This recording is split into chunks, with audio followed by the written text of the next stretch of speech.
சொந்த ஊர் வந்து விருதுநகர். ஆனால் நாங்கள் இங்கே ட்ரான்ஸ்ஃபர் ஆகி இங்கே பெங்களூருக்கு வந்து 6 மாதம் ஆகுதுங்க. ஃபஸ்ட்டு எனக்கு கனவுல தான் அம்மா காட்சி விட்டாங்க. அப்போ நாகர் வடிவில் வந்தாங்க. நாகர் மாதிரி இருந்ததுங்க. தலையில் வந்து வெள்ளை ஒயிட் ஸ்டோன் கண்ணுக்கு நல்லா தெரிஞ்சது. அப்போ நான் வந்து என்ன யார் கூப்பிட்றா, யார் கனவுல வந்திருக்கான்னு எனக்கு தெரியல. தற்சயமாக இங்கே பக்கத்தில் கோயில் இருக்கான்னு யார்கிட்ட வெள்ளிக்கிழமை 9ஆம் தேதி நினைக்கிறேன். இன்றைக்கி நான் கோயிலுக்கு வந்தேன். அம்மாவை பார்க்கணுன்னு வந்தேன். இன்றைக்கி யாருமே இல்லை, கருவறையில் யாருமே இல்லை. அப்போ நான் வந்து அம்மாவை வேண்டி கும்பிட்டுட்டு இருந்தேன்.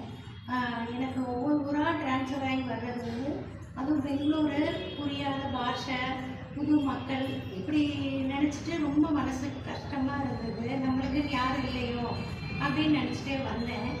ஆனால் அம்மா வந்து நான் இருக்கேன் அப்படின்னு சொல்கிற மாதிரி ஒரு அதிசயம் நடத்தி காமிச்சாங்க. அவங்க அவங்க உடல் வந்து அசைது என் கூட நல்லா பேசுகிறாங்க. எனக்கு நல்லா தெரியல, என்னங்கிறது எனக்கு புரியல. ஆனால் என்கிட்ட பேசுகிறாங்க. இது அப்போ நீ அப்படி கவலைப்படாத, நான் உனக்கு இருக்கேன் அப்படின்னு எனக்கு சொல்கிற மாதிரி எனக்கு தோணுச்சு. ரொம்ப சந்தோஷமாக இருந்தது. நிம்மதியாக சாமி